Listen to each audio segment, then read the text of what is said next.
The former Secretary of State and 2016 Democratic nominee for the presidency, Hillary Rodham Clinton, did something that frankly I, being a producer in conservative talk radio for 22 years, never thought would happen: consent to a long-form interview with a conservative host. She called into the Hugh Hewitt Show for a pre-scheduled 30-minute interview with Hugh. After 32 minutes, Hugh admitted he had kept her over their allotted time and began to wrap up, saying that she was rather enjoying herself and blowing off the time limit stops. Secretary Clinton offered to continue, and the interview ran to 45 minutes. You can hear the whole interview on the Salem Radio Network, or at Hugh's website here. You can also read the transcript, which I'm fairly confident will be dissected for a long time to come. There will be lots of comments about the interview, both what Secretary Clinton had to say and the way in which Hugh conducted it. And all comment is fair in love, war, and talk radio. For the record, however, there was one caveat to the interview, which was the interview was to be about her book, What Happened. That's exactly what the interview was about. Second, there inevitably will be reactions from people who criticize Hugh because he didn't take the opportunity with Secretary Clinton and turn it into the public shaming of 25 years of her alleged wrongdoing. I get it. I'm a lifetime charter member of the Anti-Hillary Club. As Hugh has said for virtually his entire career, this is an interview, not a debate. What one will find in this interview are all sorts of nuggets that will be deemed very interesting to not only people on the right, but people on the left as well. Here's just an example. At one point in the interview, Secretary Clinton brought up the events in Benghazi on September 11, 2012.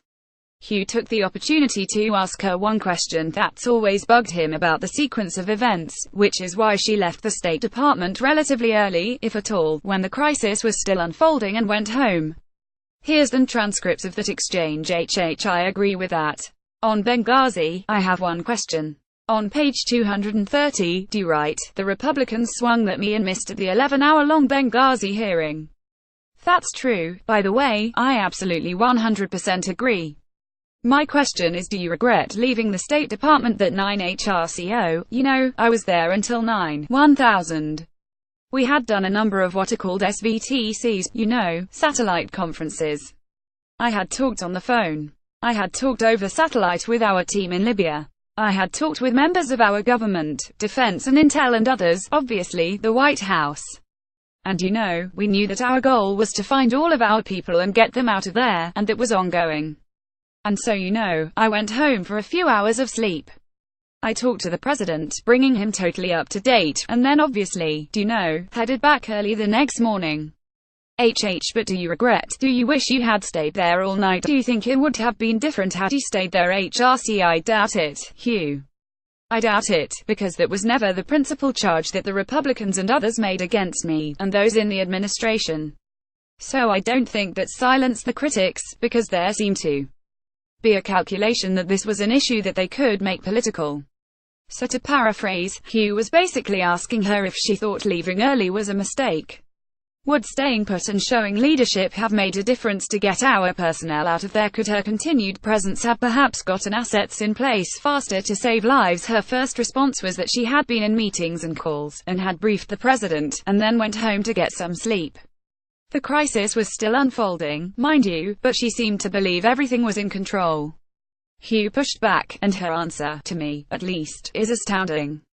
Her second answer is that staying at state that night wouldn't have made a difference politically to the eventual Republican criticism of her. I couldn't even imagine conjuring up a response like that.